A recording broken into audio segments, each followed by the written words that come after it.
Why is resetting your vagus nerve so important for healing your ankylosing spondylitis? We're going to talk about that in this video. By the end of it, you're going to know exactly what to do over the course of the next 5 days to fully reset your vagus nerve and improve your vagal tone so that you can get out of the fight or flight response, out of the stress response that you've probably been stuck in, braced in over the last few years or however long you've been stuck in, like feeling pain with AS. And this is how you're going to get out of it.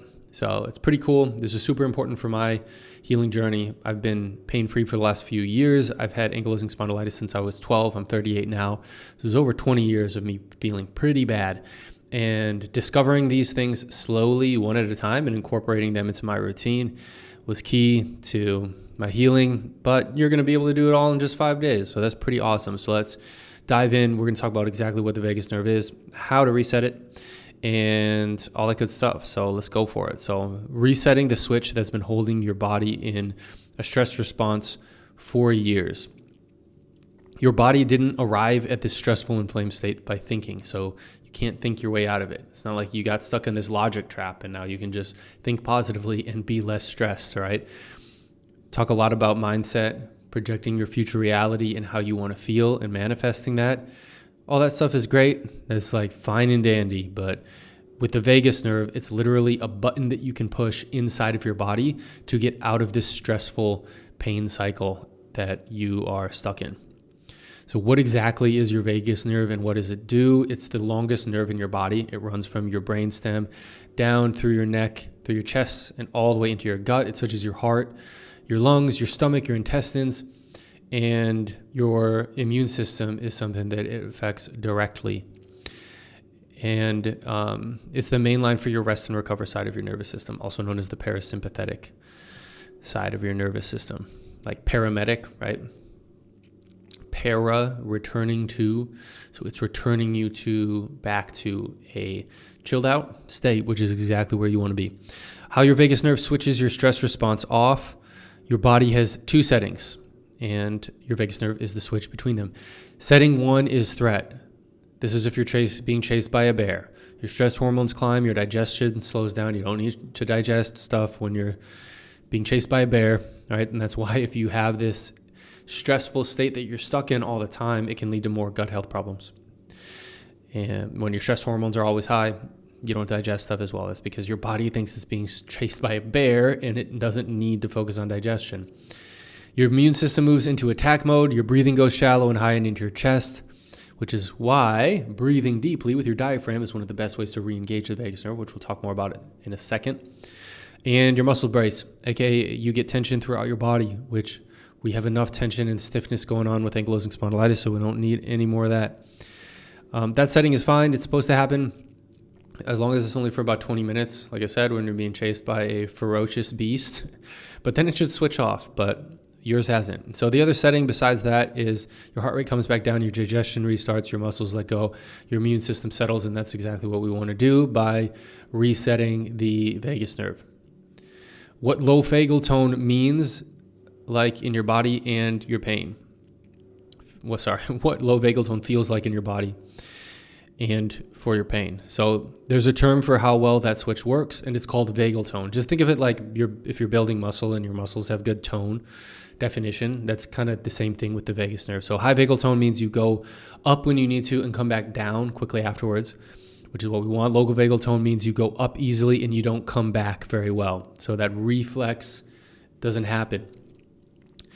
And you've already noticed the second one. The anxious feeling that sits with you all day, shoulders tense, don't come down, tight jaw, shallow, high breathing, tiredness, like you sleep and you wake up not feeling rested, digestion that sucks, waking up at 3 a.m. feeling wired. This is when your cortisol is too high.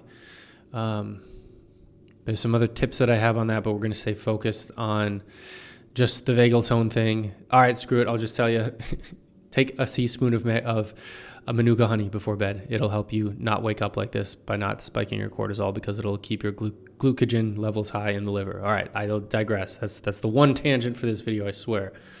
Teaspoon of Manuka honey before bed can help with that. Anyway, don't attach this stressful state to your personality, all right? This is not the real you. And you're going to find that out once we reset your vagus nerve. So the stress and pain loop that keeps your AS inflamed. 4 things happen over and over in the same order. Each one causes the next one, and it goes round and round in a circle.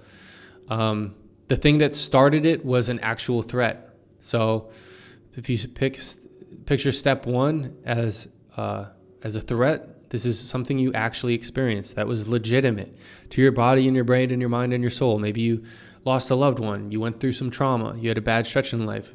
Maybe you had a traumatic birth. Maybe you, not you being born, but you giving birth. Postpartum also oftentimes is when ankylosing spondylitis can kick off. And this is when just things were in disarray. You were in this stressful state, and things never came back to normal. For me, it was when I was 12 years old. I had this buildup of traumatic experiences that kind of came crashing down on me at one time. Basically, I had a psychotic break, and I never recovered from that. And that's when my autoimmune systems, my ankylosing spondylitis stuff really kicked off all at once, and I never was able to reel it back in. So your body braced and it never let go, like me when I was 12. Maybe like you when you were postpartum or whatever that event was or series of events. And so you got this low level tightening in your body, like you're just bracing to protect, and yeah, it never chilled out. And there's a bunch of stuff that's going on in your body, in a hormonal level, digestive level, because of this cycle of bracing the threat, and then you're bracing, and then inflammation gets high, and then you have pain, and around it goes. So yeah, braced body runs into inflammation all day long. And this leads to high stress hormones. Your gut lining wears down over time because you still think you're being chased by a bear. And so body doesn't think it needs to produce digestive enzymes well. Collagen in the gut weakens. You get a permeable gut lining, weak, leaky gut. Inflammation leads to pain and stiffness throughout the body. And then this pain is what keeps the whole cycle running, because you hit that pain trigger again. Inflammation stays high. Pain, and then that pain sends the feedback loop back, and it says, hey, this threat must still be persistent, so let's keep this thing going. And it never shut off. And so I remember I mentioned in the beginning of this video that you can't think your way out of it. And that's because your body didn't arrive in this stressful state by like thinking its way into it. It's not like you got overwhelmed with thoughts. You got triggered by a real physical event going on in your body that normally only goes on for 20 minutes. It just kept going. Like mine literally went on for 20 years. 20 minutes turned into 20 years. All right, that can happen. Luckily, I was able to get out of it. So yeah, just don't argue your way out of it. Just press the vagus button instead and reset your stress response. For ankylosing spondylitis, it's a condition where your immune system won't switch off, basically. That's why with biologics, they're immunosuppressants. And so the trigger is still happening, right? The threat is still perceived as being there. The inflammation is elevated. The body's bracing. The pain is being triggered, and that cycle round and round. And then the biologics are just trying to squash it, trying to squash the immune response. But by resetting the vagus nerve, we can just stop it at its source, and we can stop that cycle from happening. So yeah, we don't have this like overreactive immune system and stress response to fight against, because we're just going to press the button and chill it out. Signals go up, signals come back down when you press the vagus nerve. When the nerve isn't working at all, though, the brakes come off. I think you get the idea, right? This is a vehicle rolling downhill with no brakes, so we got to put the brakes back on. But there's also a second reason that your vagus nerve affects your AS, which I want to talk about real quick, and that's your rib cage. Your ribs are involved in this condition, so is your thoracic spine.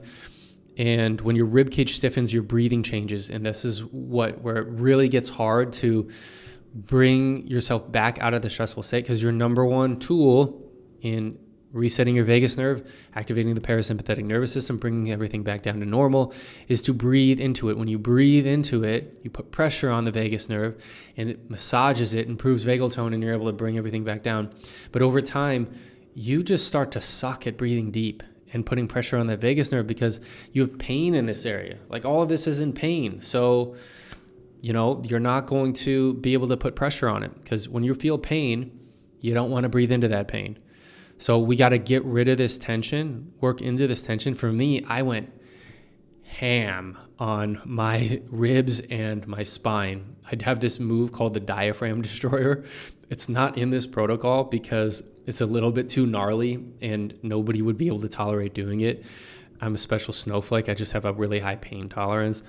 Let me know, comments, if you want me to tell you what that is, share that with you. I can make a video about that specifically. If you have a lot of ribcage stiffness, like a lot. But breaking through this stiffness is really going to help you breathe. And it's one of the things that we'll focus on, but just in a lighter, gentler way in the 5-day reset. So 5 days though, it's not really enough. It's enough to feel the effects of it and to get the momentum. But what you're not going to feel in these 5 days with this 5-day reset is like a full on transformation. If you want that, it has to be more consistent.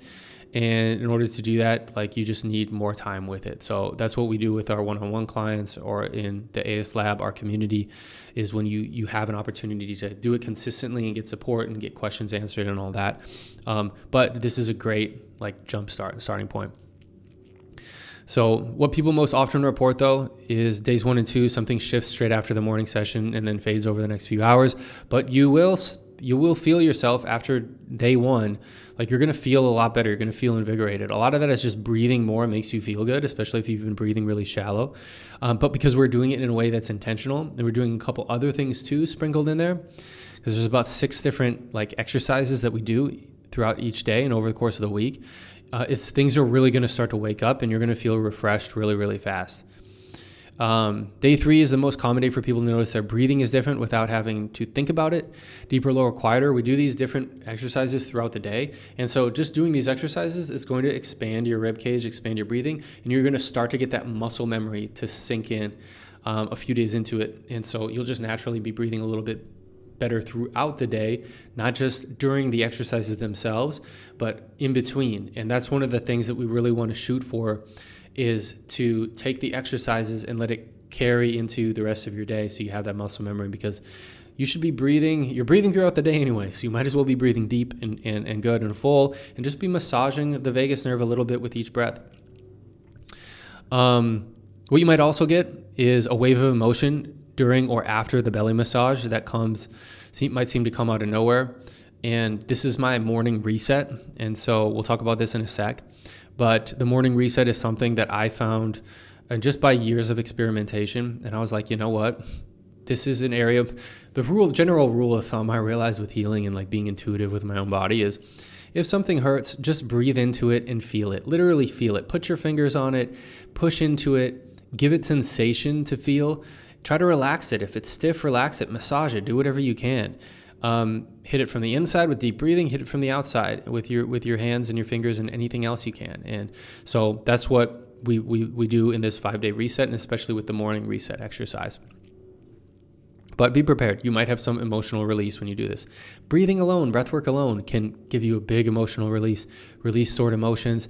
It just can be euphoric because it's like the first time that your body is going to be feeling this level of relaxation in certain ways, possibly in years. You know, if you haven't massaged your abdomen before, it's going to release tension that's been building up there in a very sensitive place. The other thing is with massaging your abdomen is this is where all your vital organs are. And so it has a very powerful psychological effect. When you push on it, it sends a super strong signal to your brain, your body, your subconscious that you're safe. If something is pushing on your organs, it means you've allowed this pressure to come into an area that could kill you, right? Because if the wrong thing pushes in there too hard, that's it, you're done. And so it's a really strong subconscious signal if you're consistently pushing into and massaging that area.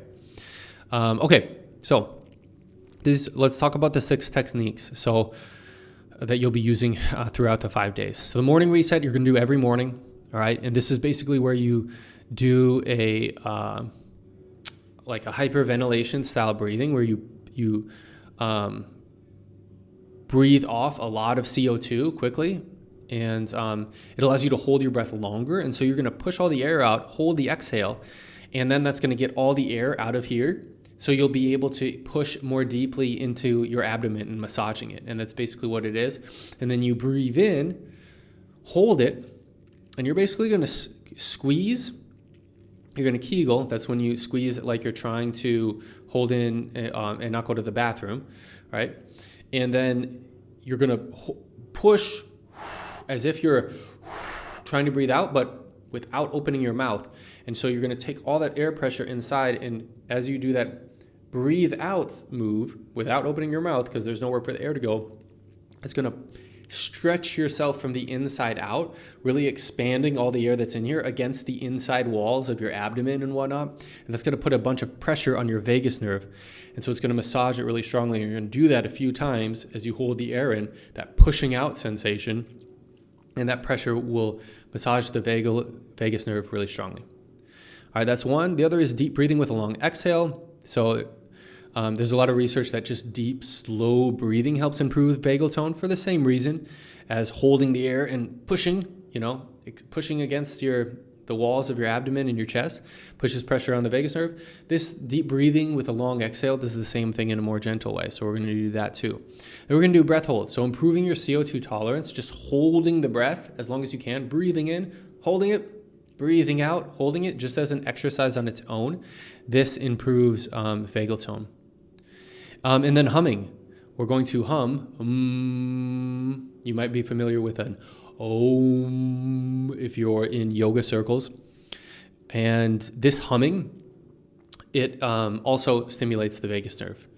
Similarly, vibration from the outside, so vibrating different parts of your body, the diaphragm too, here.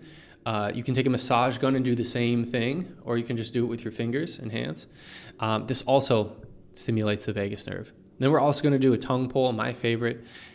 People go crazy. I have a tongue pull video that has over 1 million views on social media because it just is so instant. And so you'll do it on day 1 and on day 5. And just by pulling and twisting on your tongue, you can get a pretty significant release, both physical and sometimes emotional too. The reason for that is not just, it just has tons of nerve endings in it in general, but it is your entire fascial network, which is really the structure that weaves through your body and gives your body structure, holds you up, holds your bones and your muscles in place. It also stores a lot of emotions, your fascial network, and all of it converges in your tongue. And so by pulling and twisting on your tongue, it releases tension and can relieve pain throughout the body too. So you got some cool stuff to look forward to. Take your baseline on day 1, and then I just want you to take note of how you feel throughout the week, and especially by the end of the week. And you're going to notice you feel really, really amazing relatively to how you feel now. You're going to notice it's more comfortable to do your breath holds, easier to yawn or swallow. And your jaw, your shoulders, and your breathing in general are just going to feel more relaxed. So there should be a link in the description below to get this full protocol. Like what we went through here is just document 1 of 4. So the others are going to walk you through everything in a lot more detail. It just is going to give you a full breakdown of exactly how to go through it. So I hope you enjoy the next 5 days. It's going to be awesome. And there's other links below too if you want to book a call with me, see what it's might look like to work together one-on-one, or if you want to look into joining the AS Lab, our community, and going through this and a whole bunch of other stuff with other people. There should be a link below for that too. But otherwise, have a great day, and I'll talk to you later. Peace.